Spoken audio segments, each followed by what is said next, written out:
algo acerca del tribunal de Cristo, algo acerca del tribunal de Cristo que está avalado por varias citas bíblicas, como por ejemplo en San Mateo, capítulo 24, versículos 37 al 39, donde dice: mas como en los días de Noé, así será la venida del Hijo del Hombre. Porque como en los días antes del diluvio estaban comiendo y bebiendo, casándose y dándose en matrimonio, hasta el día en que Noé entró en el arca, y no se dieron cuenta hasta que vino el diluvio y se los llevó a todos, así será también la venida del Hijo del Hombre. San Mateo 24, 37 al 39.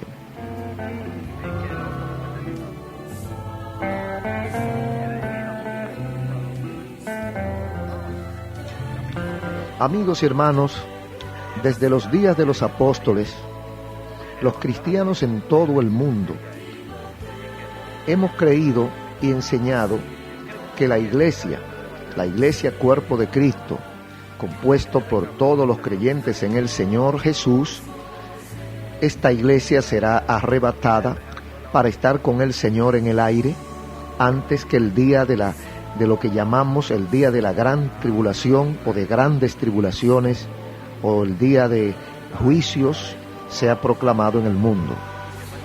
Esta expectativa es llamada, por tanto, según el apóstol Pedro, la bendita esperanza o la esperanza bienaventurada.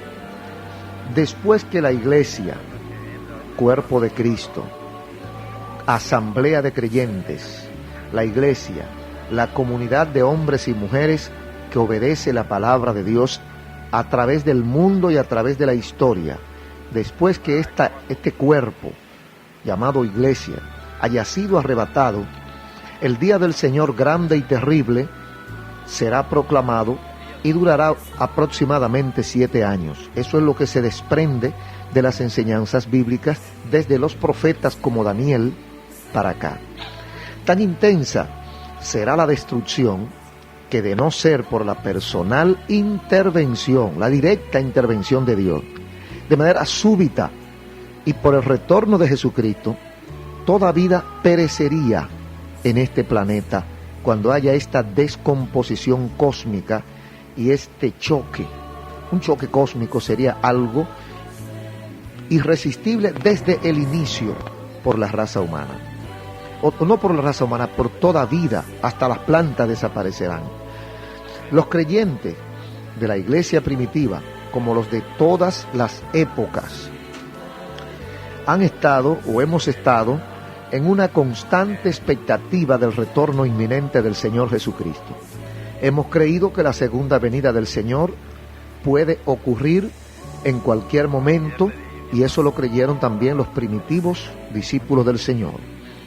Pero luego de esa época primaria de la iglesia del Señor, que se mantenía esperanzada en la próxima venida de Cristo, y hasta lo revela así uno de los saludos que tenían. Ellos se saludaban durante largo tiempo como con la frase Maranata, Cristo viene, Maranata. Un hermano veía a otro por las calles y los saludaba diciéndole Maranata, Cristo viene, quiere decir esto. Entonces, todo el conglomerado de la iglesia del Señor, pequeño o grande, se levantó con esta confianza, con esta expectativa. Pero últimamente, después de la iglesia primitiva, tal vez algunos cientos de años después, se puso en boga la idea de que la venida del Señor no puede ocurrir en cualquier momento. Esto yo creo que fue un entretenimiento, una luz de bengala del diablo, para que la gente se descuide. Entonces, esta teoría sin fundamento bíblico dice que la iglesia debe pasar el período de la gran tribulación o parte de él. Se ve al punto que esto equivale a decir Jesús no puede venir hoy porque la tribulación debe ocurrir antes. Ese es el problema de esa idea. No es la idea en sí, el problema, sino las consecuencias. Cuando nosotros aceptamos como bueno y válido que que la iglesia ha de pasar todo el período que llama la Biblia como de profunda tribulación o gran tribulación, entonces estamos diciendo, Jesús no puede venir ahora. Jesús tiene que venir después de la gran tribulación a levantar a su iglesia, y esto da un respiro a los carnales, esto da un respiro a aquellos que quieren hacer lo que le da su voluntad.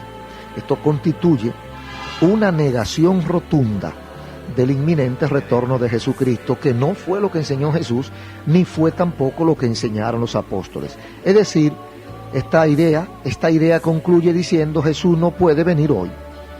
De hecho, no podría venir hasta después de un periodo de 7 años. Y aunque sean solamente 7 años, suficiente tiempo para uno arreglar cosas. Si le dicen a usted, bueno, Jesús. Y el segundo, la destrucción de Sodoma y Gomorra. Fíjese que está utilizando dos hechos de antaño, de cientos de años antes de Jesús. El diluvio, cuando Noé, y la destrucción de Sodoma y Gomorra en tiempos de Lot y Abraham. Es un hecho de gran significación que de todos los incidentes de la historia de la humanidad que podría haber escogido el Señor, porque muchas cosas que ocurrieron antes de Cristo, sin embargo el Señor escogió estos dos, de manera que de ellos debemos aprender algo, y ahí vamos a centrar nuestra enseñanza, nuestro compartir del día de hoy. En Mateo 24, según leímos al inicio, 24, 37 a 39, el Señor dice que como en los días de Noé, será la venida de Él, porque como en los días antes del diluvio, estaban comiendo y bebiendo, casándose y dándose matrimonio hasta el día en que Noé entró en el arca, y no se dieron cuenta hasta que vino el diluvio y se los llevó a todos, así será también la venida del Hijo del Hombre. Fíjese que el diluvio significa un juicio. El diluvio es un juicio directo y visible de parte de Dios sobre los hombres de pecado. Este diluvio vino antes, dice que vino antes de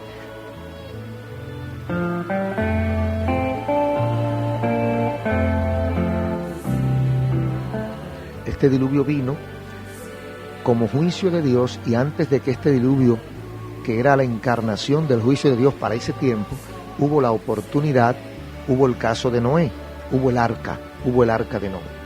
Entre muchas cosas implicadas en esta referencia bíblica a los días arrebatados antes de comenzar el juicio. Enoc no vio el diluvio, fue arrebatado antes.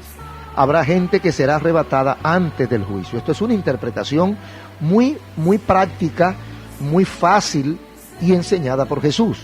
Enoc fue arrebatado antes del diluvio. Jesús hizo referencia a este caso. Esta compañía solo puede ser la iglesia. Este grupo al cual Enoc representa solamente puede ser la iglesia. No hay otro grupo que tenga estas características, como hemos mostrado anteriormente. En segundo lugar, habrá una familia que pasará a través del juicio sin daño por el tiempo de la tribulación. Y estos están representados en Noé.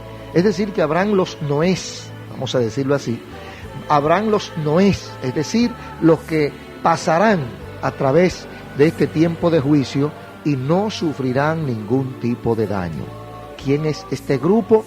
Este es el remanente convertido de las familias de Israel. Esos serán los convertidos durante ese tiempo, que levantarán sus ojos, abrirán sus ojos y entenderán que es el cumplimiento profético, y creerán en Jesucristo a todo costo, corriendo todo riesgo aún de perder su vida, y muchos la perderán, según lo enseña Apocalipsis. Este es el remanente convertido de las familias de Israel, representado por Noé. El tercer grupo son los que perecen en el diluvio. Serán los malos, los que siempre se rebelan, los que nunca creen, los que siempre dudan, perecerán en el juicio. El cuadro es pues perfectamente claro, en que Jesús muestra por medio de la historia bíblica de los días de Noé que un segundo juicio final, tipificado por el diluvio, será celebrado en la tierra y que algunos escaparán antes que ocurra, otros escaparán a través de, y otros serán castigados con todo el peso del juicio.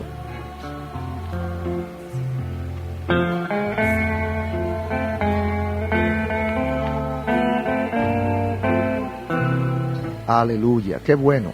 Vamos a dar otro incidente para concluir esta charla, que creo que es de mucho interés, de mucha bendición. Por ejemplo, el caso de Sodoma y Gomorra. El segundo incidente que usa Jesús es todavía más sorprendente, según Lucas, capítulo 17, versículo 28 al 30, cuando dice: así como sucedió en los días de Lot, comían y bebían, compraban, vendían, plantaban, edificaban. Mas el día en que Lot salió de Sodoma, llovió del cielo fuego y azufre y los destruyó a todos. Lo mismo será en el día en que el Hijo del Hombre se manifieste. La enseñanza de Jesús muestran de modo claro, sin controversia posible, que la destrucción de Sodoma y el juicio de Dios sobre las ciudades de la llanura no ocurrió hasta que Lot y sus dos hijas estuvieron en lugar seguro. Dios había prometido, amigos, Dios había prometido a su amigo Abraham que mientras hubiera en Sodoma algún justo, el juicio no caería sobre la ciudad. Y por esto, antes de la destrucción de las ciudades, una clara ilustración de la tribulación que se acercaba, antes de la destrucción de las ciudades de Sodoma y Gomorra, Dios envió ángeles a conducir a Lot a un lugar seguro. En los dos incidentes, el diluvio y la destrucción de Sodoma, los creyentes o justos fueron sacados del lugar de peligro antes de que empezaran los juicios. Son dos casos importantes.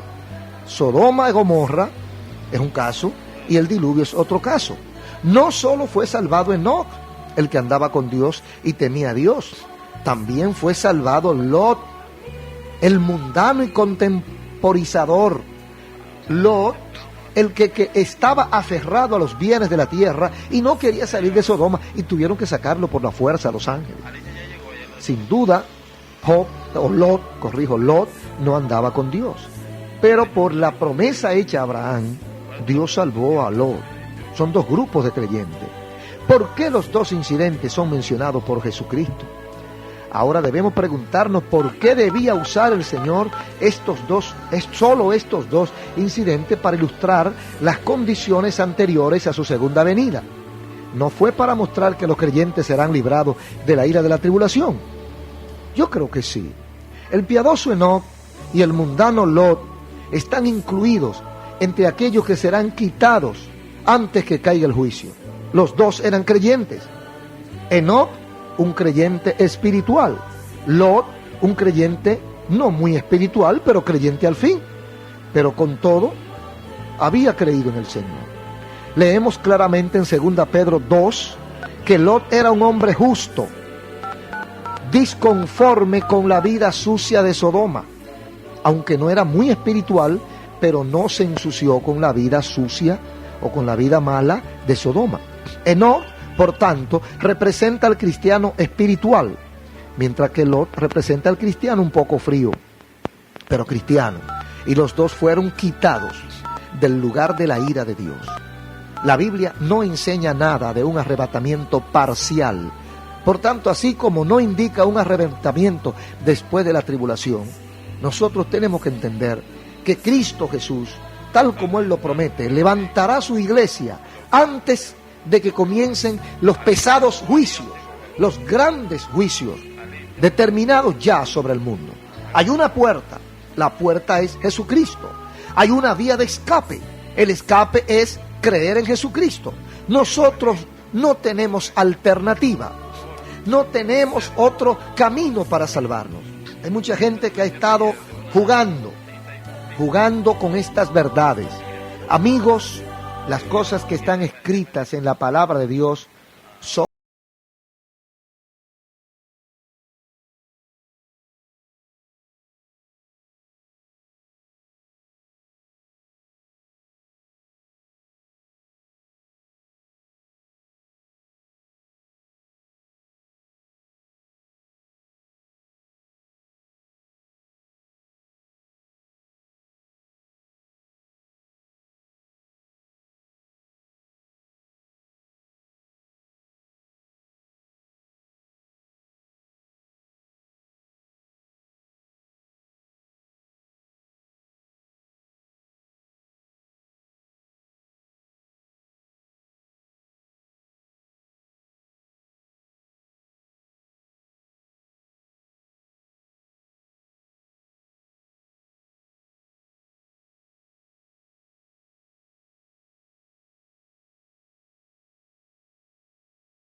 Vamos a escuchar una bella melodía con María Teresa Pérez y después de esta alabanza estaremos orando por usted.